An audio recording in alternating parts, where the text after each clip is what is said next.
রিয়াদস্থ ঢাকা দোহার নবাবগঞ্জ প্রবাসী সোসাইটির মতবিনিময় সভা অনুষ্ঠিত হয়েছে।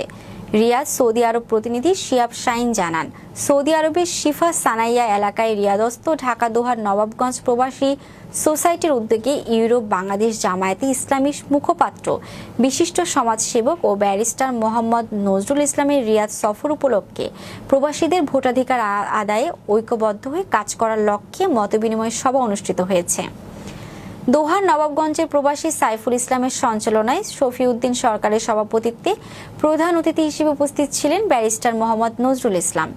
বিশেষ অতিথি হিসেবে উপস্থিত ছিলেন ইসলামী ছাত্র শিবিরের ঢাকা জেলা দক্ষিণের সাবেক সভাপতি মামুনুর রহমান, বাংলাদেশ ইসলামী ছাত্র শিবিরের নবাবগঞ্জ থানা সাবেক সেক্রেটারি শফিকুল ইসলাম মাসুদ, কুমিল্লা প্রবাসী সোসাইটির দপ্তর সম্পাদক মোহাম্মদ রুস্তম খান, ব্যবসায়ী মিলন মিয়া, জাফর শেখ, রায়ান খান সহ অনেকে।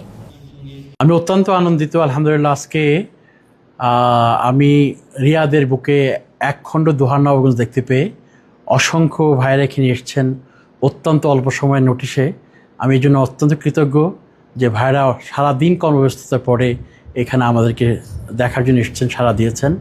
আমি মাননীয় প্রধান উপদেষ্টা থেকে শুরু করে নির্বাচন কমিশন থেকে শুরু করে গুরুত্বপূর্ণ ব্যক্তিদের কাছে আমরা সাথে বসেছি এবং তারা আমাদেরকে গ্যারান্টি দিয়েছে যে প্রবাসীদের ভোটের অধিকার যেটা সেটা তারা নিশ্চিত করবেন।